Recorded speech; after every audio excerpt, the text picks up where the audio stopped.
ಅಮ್ಮ ಗಲ್ಲಿ ಗಲ್ಲಿಯಲ್ಲೂ ನಂದೇ ಸೌಂಡು. ಈ ಏರಿಯಾ ತುಂಬ ಖರಾಬು.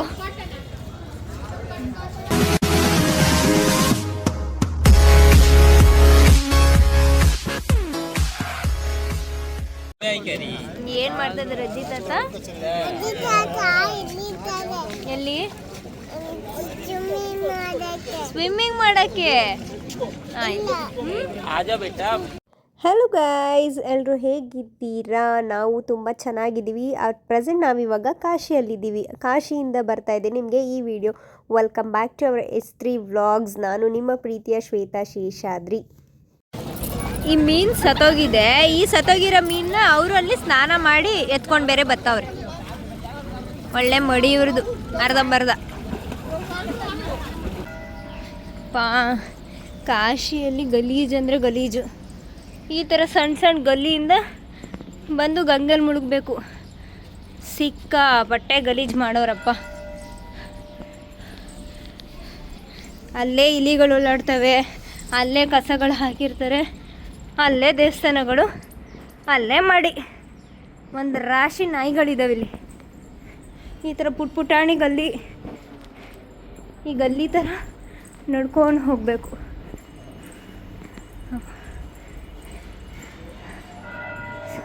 ಹೈಜೀನ್ ಅಂತ ಇರೋರು ಯಾರು ಹೈಜೀನ್ ಮೇಂಟೈನ್ ಮಾಡೋರು ಬರಬೇಡಿ. ಅಮ್ಮ, ಕಾಶಿಲಿ ಎಷ್ಟು ಗಲೀಜಿದೆ ಅಂದರೆ ನೋಡಿದ್ರೆ ಊಟ ಮಾಡೋಕ್ಕೆ ಮನಸ್ಸು ಬರೋಲ್ಲ, ಹಂಗಿದೆ. ಈ ಥರ ನನ್ನ ಹಿಂದೆ ಇದೆ ನೋಡಿ, ಈ ಥರ ಗಲ್ಲಿ ಇದೆ. ಬೆಳಗ್ಗೆನೇ ನಾವು ಫ್ಲೈಟಲ್ಲಿ ಬಂದಿದ್ದ ತಕ್ಷಣ ರೂಮಿಗೆ ಹೋಗಿ ಸ್ನಾನ ಮಾಡಿ ದೇವಸ್ಥಾನ ಹೋಗಿ ದರ್ಶನ ಮಾಡಿಕೊಂಡು ಇಲ್ಲಿ ಮತ್ತೆ ತಿಥಿಗೆ ಹೋಗ್ತಾ ಇದ್ದೀವಿ. ಹಿಂಗಿದೆ ನೋಡಿ ಗಲ್ಲಿಗಳು. ಅಂದರೆ ತುಂಬ ಗಲೀಜಿದೆ. ಒಂದು ನಿಮಿಷ. ಈ ಥರ ಗಲ್ಲಿಗೂ ಸಣ್ಣ ದೇವಸ್ಥಾನ. ರೋಡ್ಗಳೆಲ್ಲ ಈ ಥರ ಇದೆ, ಕರ್ವ್ ಈ ಥರ ರೋಡ್. ನೋಡು ಹೆಂಗಿದೆ ಕಾಶಿ, ಗಲೀಜಿದೆಲ್ಲ. ಹೋಗೋಣ. ಎದ್ರುಕೊಂಬಾರ್ದಮ್ಮ ಕೂಚಿ. ನಾವು ಮೇಯ್ನಾಗಿ ಕಾಶಿ ಯಾತ್ರೆ ಮಾಡಕ್ಕೆ ಬಂದಿದ್ದೀವಿ. ಸೊ ಇಲ್ಲಿ ಇವ್ರ ಮನೆಯವ್ರದ್ದು ತಿಥಿನ ಮಾಡಿಸ್ತಾ ಇದ್ದಾರೆ. ಸೊ ಇವರಿಲ್ಲಿ ಬೆಳಗ್ಗೆನೇ ಹೇಳಿದ್ದು ನಮಗೆ ಮಡಿ ಉಟ್ಕೊಂಬರ್ಬೇಕಂತೇಳಿ. ಅದಕ್ಕೋಸ್ಕರ ನದಿಗೆ ಹೋಗಿ ಸ್ನಾನ ಮಾಡಿ ಅಲ್ಲಿಂದ ಮಡಿ ನೀರನ್ನ ತಗೊಂಡು ಇಲ್ಲಿಗೆ ಬಂದಿದ್ದೀವಿ.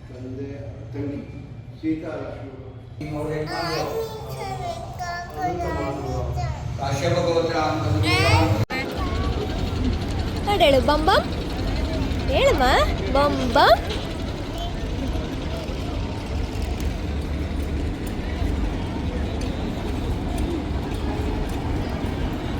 ಹೋಗಿದ್ದ ಕಾರ್ಯ ಎಲ್ಲ ಮುಗೀತು. ಬೆಳಗ್ಗೆನೇ ತಿಥಿ ಎಲ್ಲ ಮಾಡಿದ್ದಾಯಿತು. ಅದಾಗಿದ ಮೇಲೆ ಊಟ ಮಾಡಿಕೊಂಡು ರೂಮಿಗೆ ಹೋಗಿ ಫುಲ್ ಫ್ಲ್ಯಾಟ್ ಆಗಿಬಿಟ್ವಿ. ಯಾಕಂದರೆ ನಮಗೆ ಸ್ವಲ್ಪನೂ ನಿದ್ದೆ ಇಲ್ದಲೇ ಇರೋ ಕಾರಣ ಹೋಗಿ ಚೆನ್ನಾಗಿ ನಿದ್ದೆ ಮಾಡಿಬಿಟ್ಟು ಅದಾದಮೇಲೆ ಸಾಯಂಕಾಲ ನಾವಿವಾಗ ಬೋಟಿಂಗ್ ಅಂತ ಬಂದಿದ್ದೀವಿ. ಮುಂದೆ ನೋಡ್ಕೊಂಡು ಬನ್ನಿ. ಇಲ್ಲಿ ನೋಡು, ಹಾಯ್ ಮಾಡು, ವೆಲ್ಕಮ್ ಹೇಳು. ಈ ಕಡೆ ನೋಡು. ಸಂಜೆ ಟೈಮಲ್ಲಿ ಗಂಗಾ ಆರತಿ ನಡೆಯುತ್ತೆ. ಸೊ ಅದನ್ನ ನೋಡೋಕ್ಕೆ ಅಂತಲೇ ನಾವು ಇಲ್ಲಿ ಬಂದಿದ್ದೀವಿ. ಪರ್ ಪರ್ಸನ್ಗೆ 500 ರೂಪೀಸ್ ಚಾರ್ಜ್ ಮಾಡ್ತಾರೆ. ಈವ್ನಿಂಗ್ಗೆ ಬೇಗ ಬಂದರೆ ಈ ಥರ ಬೋಟಲ್ಲಿ ಕೂತ್ಕೊಂಡು ವೆಯ್ಟ್ ಮಾಡ್ತಾ ಇರಬೇಕಾಗುತ್ತೆ. ಸೊ ನಾವು ಕೂಡ ಬೇಗ ಬಂದು ವೆಯ್ಟ್ ಮಾಡ್ತಾ ಇದ್ದೀವಿ. ನಾವು ಬೋಟಲ್ಲಿ ಕುತ್ಕೊಂಡಿದ ತಕ್ಷಣ ಅವರು ಕರ್ಕೊಂಡು ಹೋಗ್ಬಿಡಲ್ಲ. 1/2 ಅವರ್ ಆದರೂ ವೆಯ್ಟ್ ಮಾಡಿಸ್ತಾರೆ. ಹೋಗಿದ ತಕ್ಷಣ ಜಾಕೆಟ್ಗಳನ್ನ ಕೊಡ್ತಾರೆ, ಹಾಕ್ಕೊಳ್ಳೇಬೇಕು. ಸೊ ಇದು ಬಂದು ಗೌರ್ಮೆಂಟ್ ರೂಲ್ಸ್ ಆಗಿರುತ್ತೆ. ನಾವು ಕೂತ್ಕೊಂಡು ಸಾಕಾಗೋಯ್ತು, ನಮಗೂ ವೆಯ್ಟ್ ಮಾಡಿ ಇನ್ನೂ ಸ್ಟಾರ್ಟ್ ಆಗಿಲ್ವಲ್ಲ ಅಂತ ಹೇಳ್ಬಿಟ್ಟು. ಸೊ ಬೋಟ್ ಹತ್ರನೇ ಬರುತ್ತೆ. ಕಾಫಿ, ಟೀ, ಸ್ನ್ಯಾಕ್ಸ್ ಏನು ಬೇಕೋ ಅಲ್ಲಿ ತೊಗೋಬೋದು. ನಮಗೆ ಕಾಯ್ದು ಸಾಕಾಯಿತು, ಇಳಿದೋಗ್ಬಿಡೋಣ ಅನ್ನೋ ಅಷ್ಟು. ಒನ್ಸ್ ಚೇಂಜ್ ಮಾಡ್ಕೊಂಡು ಇಳ್ದೋಗೋಣ ಅನ್ನೋ ಅಷ್ಟರಲ್ಲಿ ಬೋಟ್ ಸ್ಟಾರ್ಟ್ ಆಯಿತು. ಸಮಾಧಾನ ಆಯಿತು. ಅವಾಗ ಸುಮ್ಮನೆ ಕೂತ್ಕೊಂಡ್ವಿ. ಹೋಗ್ಬೇಕಾದ್ರೆ ಎಷ್ಟು ಘಾಟ್ಗಳಿದೆಯಲ್ಲ ಆ ಘಾಟ್ದೆಲ್ಲ ಎಕ್ಸ್ಪ್ಲೈನ್ ಮಾಡ್ತಾರೆ. ಇವಾಗ ನೋಡ್ತಿರೋದು ಅದು ಮಣಿಕರ್ಣಿಕಾ ಘಾಟ್ ಅಂತ ಹೇಳ್ಬಿಟ್ಟು. ಇಲ್ಲಿ 24 ಅವರ್ಸು ಹೆಣನ ಸುಡ್ತಾನೆ ಇರ್ತಾರೆ. ನೀರ್ ಮೇಲೆ ಹೋಗ್ತಾ ಇರಬೇಕಾದ್ರೆ ಎಷ್ಟು ಚಳಿ ಅನ್ನಿಸ್ತಾ ಇತ್ತು ಸಂಜೆ ಟೈಮ್ ಅಂತ ಹೇಳಿದ್ರೆ. ಆ ಜಾಕೆಟ್ ಒಳಗಡೆನೇ ನಮಗೆ ಚಳಿ ಆಗ್ತಿತ್ತು ನೋಡಿ. ಅಲ್ಲಿ 24 ಅವರ್ಸು ಹೆಣನ ಸುಡ್ತಾನೆ ಇರ್ತಾರೆ. 2 ಮಿನಿಟ್ಸ್ಗೆ ಹೆಣ ಬರ್ತಾನೆ ಇರುತ್ತೆ. ಸೊ ನಾವು ಹೋಗ್ಬೇಕಾದ್ರೆ ಇವರು ಇದನ್ನೆಲ್ಲ ಎಕ್ಸ್ಪ್ಲೈನ್ ಮಾಡ್ತಾಯಿದ್ರು. ये सामने देखिए जो पीला वाला बिल्डिंग दिख रहा है, येलो वाला घाट का नाम है लाली घाट। यहाँ पर छोटे बच्चों को छोटे बच्चों को संस्कृत का पढ़ाई और योगा सिखाया जाता है। और जस्ट उसके बगल में देखिए सामने घाट का नाम है विजयनगरम घाट। ये विजयनगर के महाराज का कृष्णदेवराय का। उसके बगल में घाट का नाम है केदार घाट। गौरी के मंदिर हाथ जोड़कर नमस्कार कर लीजिए। ನೋಡಿದ್ರಲ್ವ ಅವರು ಯಾವ ಥರ ಎಕ್ಸ್ಪ್ಲೈನ್ ಮಾಡ್ತಾಯಿದ್ರು ಅಂತ ಹೇಳ್ಬಿಟ್ಟು ಪ್ರತಿಯೊಂದು ಘಾಟಿಗೂ ಬೇರೆ ಬೇರೆ ಥರದ್ದೇ ಹೆಸರಿರುತ್ತೆ. ನನಗೆ ಗೊತ್ತಿದ್ದು ಇಲ್ಲಿ ಎರಡೇ ಘಾಟ್ ಹೆಸರು, ಒಂದು ಹರಿಶ್ಚಂದ್ರ ಘಾಟು, ಇನ್ನೊಂದು ಬಂದುಬಿಟ್ಟು ಮಣಿಕರ್ಣಿಕಾ ಘಾಟ್ ಅಂತ ಹೇಳ್ಬಿಟ್ಟು. ಸೊ ಅದೆರಡ್ರ ಬಗ್ಗೆ ಎಲ್ರಿಗೂ ಗೊತ್ತೇ ಇರುತ್ತೆ. ಮಿಕ್ಕಿದ ಅಷ್ಟು ಘಾಟ್ಗಳ ಹೆಸರು ಯಾರಿಗೂ ಗೊತ್ತಿರಲ್ಲ. ಇಲ್ಲಿರೋ ಘಾಟ್ಗಳು ಮೋರ್ ದೆನ್ 80ಗಿಂತ ಜಾಸ್ತಿ ಘಾಟ್ಗಳು ಇಲ್ಲಿದೆ. ನಾವು ಬಂದಿದ್ದಕ್ಕೆ ಇವಾಗ ನಡೀತಾ ಇತ್ತು ಪೂಜೆ, ಅಷ್ಟರಲ್ಲೇ ನಮ್ಮ ಬೋಟು ಮುಂದೆ ಬಂದಿದೆ. ಇವಾಗ ಇನ್ನೊಂದು ಸ್ವಲ್ಪ ಹೊತ್ತಲ್ಲೇ ಇವಾಗ ಆರತಿ ಸ್ಟಾರ್ಟ್ ಆಗುತ್ತೆ. ಅದಕ್ಕೂ ಮುಂಚೆ ಏನೇನು ಪ್ರಿಪೇರ್ ಆಗಬೇಕು ಅದನ್ನೆಲ್ಲ ಆಗ್ತಾ ಇದ್ದಾರೆ.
ಈ ವ್ಲಾಗಲ್ಲಿ ನಾನು ನಿಮಗೆಲ್ಲ ಹೇಳೋಕ್ಕೆ ಏನು ಇಷ್ಟಪಡ್ತೀನಿ ಅಂತ ಹೇಳಿದ್ರೆ, ಎಲ್ಲಾದರೂ ಟ್ರಿಪ್ಗೆ ಹೋದರೆ ಆಚೆ ಈ ಥರ ಎಲ್ಲಾದರೂ ಹೋಗ್ತಾ ಇದ್ದೀರ ಅಂತ ಹೇಳಿದರೆ ಅಲ್ಲಿನ ಮೂಮೆಂಟ್ಗಳನ್ನ ಎಂಜಾಯ್ ಮಾಡಿ. ಯಾಕಂತ ಹೇಳಿದ್ರೆ ಪದೇ ಪದೇ ಈ ಪ್ಲೇಸ್ಗಳಿಗೆ ಹೋಗೋದಕ್ಕೆ ಆಗೋದಿಲ್ಲ. ಸೊ ಹೋಗಿದ್ದ ಕಡೆ ಎಂಜಾಯ್ ಮಾಡೋದನ್ನ ಕಲೀರಿ. ಅಲ್ಲಿಂದ ಬಂದಮೇಲೆ ಅನಿಸುತ್ತೆ, ಅಯ್ಯೋ ಈ ಪ್ಲೇಸಿಗೆ ನಾನು ಹೋಗಬೇಕಿತ್ತು ಅವತ್ತು ಅಂತ ಅನಿಸುತ್ತೆ. ಯಾಕಂದರೆ ನಾವು ಮನೇಲಿ ಇರೋದು ಯಾವಾಗಲೂ ಇದ್ದಿದ್ದೆ, ನಮ್ಗೆ ರೋಗಗಳು ಯಾವಾಗಲೂ ಬಂದೇ ಬರುತ್ತೆ. ಸೊ ಹೋದಾಗ ಅಲ್ಲಿನ ಮೂಮೆಂಟ್ಗಳನ್ನ, ಅಲ್ಲಿಂದ ವಾತಾವರಣಗಳನ್ನೆಲ್ಲನೂ ಎಂಜಾಯ್ ಮಾಡ್ಕೊಂಡು ಬನ್ನಿ. ಕಾಶಿಯಲ್ಲಿ ನಾನು ಏನೇನು ನೋಡ್ತಾ ಇದ್ದೀನಿ ಅದನ್ನು ನನ್ನ ವೀಡಿಯೋದಲ್ಲಿ ನಿಮ್ಗೆ ತೋರಿಸ್ತಾ ಇದ್ದೀನಿ.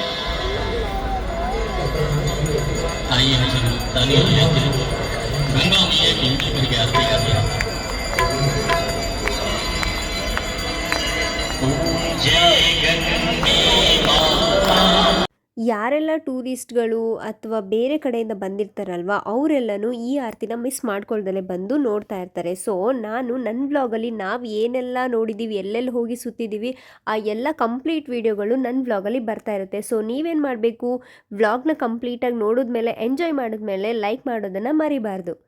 ಇಲ್ಲಿನ ವೆದರು ನನಗೇನು ಅಷ್ಟೊಂದು ಚಳಿ ಅಂತ ಅನಿಸಿಲ್ಲ. ಯಾಕಂತ ಹೇಳಿದ್ರೆ ನಾರ್ಮಲ್ ಆಗೇ ಇದೆ ವೆದರು. ಆದರೆ ಬೆಂಗಳೂರಲ್ಲಿ ಇರೋ ಅಷ್ಟು ಚಳಿ ಇಲ್ಲೇನಿರಲಿಲ್ಲ. ಸೊ ನನಗೆ ನಾರ್ಮಲ್ ಆಗೇ ಇತ್ತಂತ ಅನ್ನಿಸ್ತಾ ಇದೆ. ನನ್ನ ಮೆಂಟಾಲಿಟಿ ಇತ್ತೀಚೆಗೆ ಯಾವ ಥರ ಇದೆ ಅಂತ ಹೇಳಿದ್ರೆ, ಯಾರು ಎಷ್ಟೇ ಹರ್ಟ್ ಮಾಡಿದ್ರು ಕೂಡ ನಾನು ಜಾಸ್ತಿ ಹರ್ಟ್ ಆಗ್ತಾ ಇಲ್ಲ. ಯಾಕಂತ ಹೇಳಿದ್ರೆ ಇಲ್ಲಿ ನೋಡ್ತಾ ಇದ್ದೀರಾ ಮಣಿಕರ್ಣಿಕಾ ಘಾಟ್, ಇಲ್ಲಿ ಹೆಂಗೆ ಬೆಂಕಿ ಹತ್ಕೊಂಡು ಉರಿತಾ ಇದೆ, ಹೆಣಗಳನ್ನ ಸುಡ್ತಾ ಇದ್ದಾರಲ್ವ, ಹಾಗೆ ನಾನು ಕೂಡ ಯಾರು ಏನೇ ಅಂತ ಹೇಳಿದ್ರು ನಾನು ತಲೆ ಕೆಡಿಸ್ಕೊಳ್ಳೋಕೆ ಹೋಗೋದಿಲ್ಲ. ಯಾಕೆ ಅಂತ ಹೇಳಿದ್ರೆ ಎಲ್ಲರೂ ಒಂದಲ್ಲ ಒಂದಿನ ಸಾಯಲೇಬೇಕು. ಅದಕ್ಕೆ ತುಂಬ ಜಾಸ್ತಿ ತಲೆ ಕೆಡಿಸ್ಕೋಬಾರ್ದು ಅಂತ ನಾನು ಅಂದ್ಕೊಂಬಿಟ್ಟಿದ್ದೀನಿ. ಇಲ್ಲಿಗೆ ಬಂದಮೇಲೆ ಅರ್ಥ ಆಯಿತು, ಮನುಷ್ಯರು ಎಲ್ಲದಕ್ಕೂ ನಂದು ತಮ್ಮದು ಅಂತ ಹೇಳಿ ಸಾಯ್ತಾ ಇರ್ತಾರೆ. ಸತ್ತ ಮೇಲೆ ಏನೂ ತಗೊಂಡು ಹೋಗೋದಿಲ್ಲ ಅಂತ ಅನ್ನಿಸ್ತು. ಇಲ್ಲಿ ಬಂದಮೇಲೆ ನಂದು ಕೋಪಗಳೇನಿದೆ, ಈಗೋಗಳೇನಿದೆ, ಯಾರ ಮೇಲೆ ಏನೇನು ಸಾಧಿಸ್ತಿದ್ದೀವಿ ಅದನ್ನೆಲ್ಲ ನಾನು ಇಲ್ಲೇ ಬಿಟ್ಟು ಹೋಗ್ತಿದ್ದೀನಿ. ನನ್ನ ಮೇಲೆ ಸಾಧಿಸ್ತಿರೋರ್ಗೂ ನಾನು ಜಾಸ್ತಿ ಏನು ತಲೆ ಕೆಡಿಸ್ಕೊಳ್ಳೋಕೆ ಹೋಗೋದಿಲ್ಲ. ಇಲ್ಲಿ ಹೆಂಗೆ ಬೆಂಕಿ ಉರಿತಿದೆ ಅದೇ ಥರ ಉರಿದ ಮೇಲೆ ಬೂದಿ ಆಗೋದಂತೂ guarantee. Be happy, no B P ಅಂದರೆ ಕಾಶಿಗೆ ಬಂದಮೇಲೆ ನೀವು ಈ ಥರ ತಪ್ಪುಗಳನ್ನ ಮಾಡೋಕ್ಕೆ ಹೋಗಲೇಬೇಡಿ. ಅದು ಯಾವ್ಯಾವ ತಪ್ಪು ಅಂತ ನಾನು ನಿಮಗೆ ಇಲ್ಲಿ ಹೇಳ್ತಾ ಇದ್ದೀನಿ. ಕಾಶಿಗೆ ಬಂದವರು ಎಲ್ಲರೂ ಕಾಶಿಗೆ ಬಂದಮೇಲೆ ಇಲ್ಲಿಂದ ಏನಾದರೂ ತೊಗೊಂಡೋಗಿ ಸಂಬಂಧಿಕರಿಗೆ ಕೊಡ್ತಾ ಇರ್ತಾರೆ. ಸೊ ಈ ತಪ್ಪನ್ನ ನೀವು ಮಾಡಲೇಬೇಡಿ. ಕಾಶಿ ಬಂದು ರುದ್ರಭೂಮಿ ಅಂತ ಎಲ್ಲರಿಗೂ ಗೊತ್ತೇ ಇದೆ. ಗೊತ್ತಿದ್ದು ಈ ಥರ ತಪ್ಪನ್ನ ನೀವು ಮಾಡ್ತಾ ಇದ್ದೀರಾ ಅಂದರೆ ಅದು ಎಷ್ಟು ಮಟ್ಟಿಗೆ ಸರಿ? ಕಾಶಿಗೆ ಬಂದಮೇಲೆ ಕಾಶಿಯಿಂದ ನೀರು, ಮಣ್ಣು ಈ ಎರಡನ್ನು ತೊಗೊಂಡೋಗಿ ನೀವು ಬೇರೆ ಯಾರಿಗೂ ಕೊಡೋದಕ್ಕೆ ಹೋಗಬೇಡಿ. ಯಾಕಂದರೆ ಇದು ರುದ್ರಭೂಮಿ. ಯಾವಾಗಲೂ ಇಲ್ಲಿ ಹೆಣಗಳನ್ನ ಸುಡ್ತಾ ಇರೋದ್ರಿಂದ ಈ ಭೂಮಿಯಲ್ಲಿ ಏನು ತೊಗೊಂಡು ಹೋಗಬಾರ್ದು ಅಂತ ಹೇಳಿಬಿಟ್ಟು ಇಲ್ಲಿ ಸಾಕ್ಷಾತ್ ಕಾಲಭೈರವೇಶ್ವರಂದು ಆಶೀರ್ವಾದ ಇದೆ ಮತ್ತು ಅವರ ಆಜ್ಞೆ ಕೂಡ ಇದೆ. ಇಲ್ಲಿನ ಕ್ಷೇತ್ರಪಾಲಕ ಬಂದ್ಬಿಟ್ಟು ಕಾಲಭೈರವೇಶ್ವರ ಆಗಿರ್ತಾರೆ. ಅದು ಕೂಡ ನಾಳೆ ಹೋಗಿ ನಾವು ವಿಸಿಟ್ ಮಾಡ್ತಾ ಇದ್ದೀವಿ. ಕಾಶಿನ ಕಾಯ್ತಾ ಇರೋದೇ ಇಲ್ಲಿನ ಕಾಲಭೈರವೇಶ್ವರ ಅಂತ ನಿಮ್ಗೆಲ್ಲರಿಗೂ ಗೊತ್ತೇ ಇದೆ. ಇಲ್ಲಿ ಬಂದವರು ಎಲ್ಲರೂ ಕೂಡ ಕಾಲಭೈರವೇಶ್ವರನ ದರ್ಶನ ಮಾಡಲೇಬೇಕು. ಏನಕ್ಕಂದರೆ ಇಲ್ಲಿ ಕ್ಷೇತ್ರ ಪಾಲಕ ಅಂತ ಇರೋದೇ ಕಾಲಭೈರವೇಶ್ವರ. ಇವತ್ತಿನ ದಿನ ನಾವು ಹೋಗೋಕ್ಕಾಗಿಲ್ಲ, ನಾಳೆ ಮಾರ್ನಿಂಗು ಕಾಲಭೈರವೇಶ್ವರಗೆ ಹೋಗಲೇಬೇಕು. ಸೊ ಈ ವಿಡಿಯೋದಲ್ಲಿ ನಾನು ಏನೆಲ್ಲ ನೋಡಿದೆ, ಹೇಗೆಲ್ಲ ಇತ್ತು ಇಲ್ಲಿ ಸಿಚುವೇಶನ್ ಅಂತ ಹೇಳ್ಬಿಟ್ಟು ಈ ವ್ಲಾಗಲ್ಲಿ ನಿಮಗೆ ತೋರಿಸ್ತಾ ಇದ್ದೀನಿ. ಸೊ ಕಾಶಿಗೆ ಬಂದಮೇಲೆ ಯಾವ ತಪ್ಪು ಮಾಡಬಾರ್ದು ಅಂತ ನಿಮ್ಗೆ ಇವಾಗ ಗೊತ್ತಾಗಿರುತ್ತೆ ಅಲ್ವಾ. ಸೊ ಈ ವ್ಲಾಗ್ನ ನಿಮ್ಗೆಲ್ಲರಿಗೂ ಇಷ್ಟ ಆಗಿದ್ರೆ ಲೈಕ್ ಮಾಡಿ, ಶೇರ್ ಮಾಡಿ, ಹೇಗನ್ನಿಸ್ತು ಕಾಶಿದು ವ್ಲಾಗ್ ಅಂತ ಹೇಳ್ಬಿಟ್ಟು ಕಮೆಂಟ್ ಮಾಡಿ ತಿಳಿಸಿ. ನಮ್ಮ ಬೆಂಗಳೂರು ಕಡೆಯಿಂದ ಬಂದವ್ರಿಗೆ ಇಲ್ಲಿ ಮೇನ್ ಪ್ರಾಬ್ಲಮ್ ಆಗೋದು ಏನಂತ ಹೇಳಿದ್ರೆ, ಮೊದಲನೇದು ಫುಡ್ಡು. ನಮ್ಗೆ ಯಾರಿಗೂ ಇಲ್ಲಿ ಫುಡ್ ಅಡ್ಜಸ್ಟ್ ಆಗೋದೇ ಇಲ್ಲ. ನಾವು ಇಲ್ಲಿ ಫುಡ್ನ ಹುಡ್ಕೊಂಡು ಹೋಗೋದೇ ಒಂದು ದೊಡ್ಡ ಟಾಸ್ಕ್ ಆಗಿಬಿಟ್ಟಿರುತ್ತೆ. ಸೊ ನಾವು ಫುಡ್ ಹುಡ್ಕೊಂಡು ಹೋಗಿ ಸುಸ್ತಾಗಿ ಎಲ್ಲೆಲ್ಲಿ ಇಡ್ಲಿ ದೋಸೆ ಕಾಣಿಸುತ್ತೋ ಅದನ್ನು ಮಾತ್ರನೇ ತಿನ್ಕೊಂಡು ಬರ್ತಾಯಿದ್ದೀವಿ. ಏನಕ್ಕಂದರೆ ಇಲ್ಲಿ ಮೇಯ್ನಾಗಿ ನಮಗೆ ಫುಡ್ಡೇ ಇರಲಿಲ್ಲ. ಸೊ ಅದಕ್ಕೆ ನೋ ಎನರ್ಜಿ ಅಂತ ಹೇಳ್ಬೋದು. ನಾಳೆ ವಿಡಿಯೋ ಇನ್ನೂ ಸಖತ್ತಾಗಿರುತ್ತೆ. ಇವತ್ತಿನ ವ್ಲಾಗ್ನ ನಾನು ಇಲ್ಲಿಗೆ ಎಂಡ್ ಮಾಡ್ತಿದ್ದೀನಿ. Thank you for watching guys. ಎಲ್ಲರೂ ಲೈಕ್ ಮಾಡೋದನ್ನ ಮರಿಬೇಡಿ. Thank you. ಸಬ್ಸ್ಕ್ರೈಬ್ ಮಾಡ್ಕೊಳ್ಳಿ.